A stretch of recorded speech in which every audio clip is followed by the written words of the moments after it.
जय सच्चिदानंद।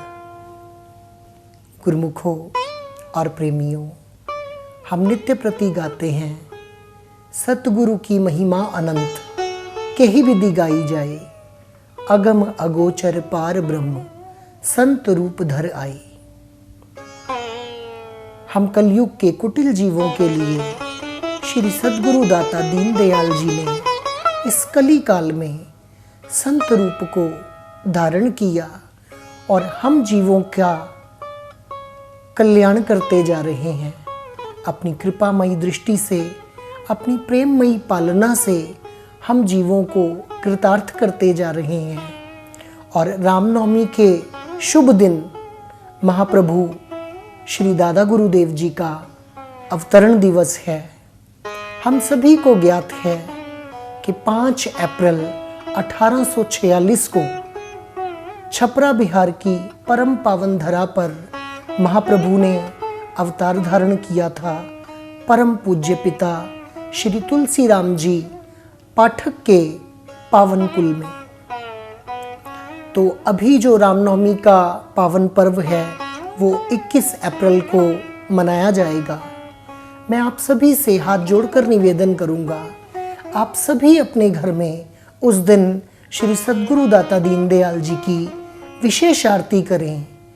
5 दीपक जलाएं, 11 दीपक जलाएं, जितना आप कर सकें विशेष भोग बनाएं।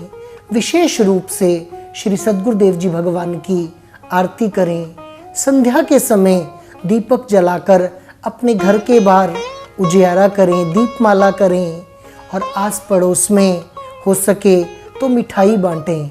सबको बताएं कि आज हमारे प्राणधन श्री सद्गुरुदेव जी भगवान का अवतरण उत्सव है।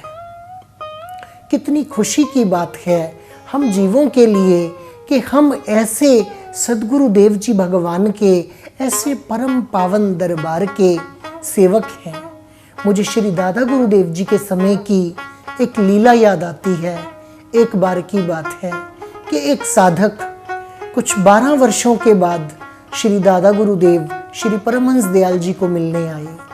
तो श्री दादा गुरुदेव जी ने उनसे पूछा कि आप 12 वर्ष कहाँ रहे। तो उन्होंने बताया कि मैंने 12 वर्ष में सिद्धि हासिल की है। तो श्री दादा गुरुदेव जी ने पूछा कि आपने कौन सी सिद्धि हासिल की है। उन्होंने बोला कि मैं अब जल पर चल लेता हूँ, अब मुझे कभी किसी नौका की, किसी किश्ती की आवश्यकता नहीं पड़ती, मैं जल पर चलने की सिद्धि हासिल कर चुका हूँ। तो श्री दादा गुरुदेव जी ने हंसकर फरमाया कि 12 सालों में कमाया तो क्या कमाया, 8 आने।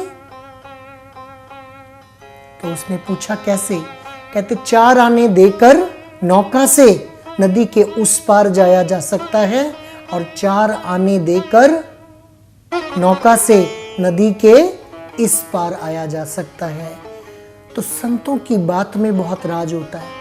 कहते जो केले के पात में पात, पात में पात, त्यों संतन की बात में बात, बात में बात। तो महाप्रभु के वचन सुनकर उस साधक को बहुत चेत हुआ कि 12 वर्ष तो मैंने ऐसे ही गवा दिए, क्योंकि श्री परमहंस दयाल जी अजपा जाप को ही श्रेष्ठ मानते थे। वो नाम सिमरन को ही श्रेष्ठ मानते थे। वो ज्ञाता तो रिद्धियों सिद्धियों के भी थे, तंत्र विद्या के भी थे, यज्ञ के भी थे, आयुर्वेद के भी थे, सब सिद्धियों के रिद्धियों के वो ज्ञाता थे। पर उन्होंने अजपा जाप को ही सर्वश्रेष्ठ माना और आगे उसी पद्धति को हम गाते भी हैं ना कि सहज समाधि अनहद ध्वनि जाप अजपा बतलाए। तो उन्होंने इसी प्रक्रिया को आगे अपने पंथ में चलाया। तो हम उन महापुरुषों के अनुयायी हैं, उस सद्गुरुदेव भगवान के शिष्य हैं कि जिन्होंने इतनी कड़ी साधना के द्वारा कितने अनुष्ठान करके उन्होंने ये निष्कर्ष निकाला। हमें तो घी खाने को मिल रहा है, उन्होंने कितना सारा निष्कर्ष निकाला, कितने अनुष्ठान किए, कितना सब करने के बाद में हमें उन्होंने तो बिल्कुल जो रस था वो निकाल के दे दिया है।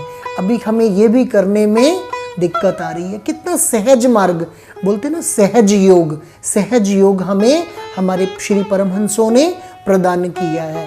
तो हमें इस मार्ग पे चलकर अपने श्री परमहंसों की प्रसन्नता को प्राप्त करना है। श्री आरती पूजा के नियमों को बहुत बहुत पक्का करना है कि जो आत्मा श्री आरती पूजा के नियम को कर लेगी वो श्री गुरु महाराज जी की प्रसन्नता को प्राप्त कर लेगी। उस आत्मा का मन सिमरन में लगेगा, उस आत्मा का मन भजन बंदगी में लगेगा, उस आत्मा का अमृत वेला बनेगा, उस आत्मा का मन सत्संग में लगेगा, उस आत्मा की सेवा बनेगी, उस आत्मा का भाग्य बनेगा जो आत्मा मन चित्त से श्री सद्गुरुदेव जी भगवान की श्री आरती पूजा करेगी। तो मैं आप सभी से यही विनती करूंगा कि इस पावन पर्व पर आप सब यही श्री गुरु महाराज जी के चरणों में विनती करें कि हे श्री सद्गुरुदेव जी भगवान, आप ऐसी कृपा करें कि हम दासों का मन आपके श्री चरणों से सदा सदा के लिए जुड़ा रहे। जय सच्चिदानंद।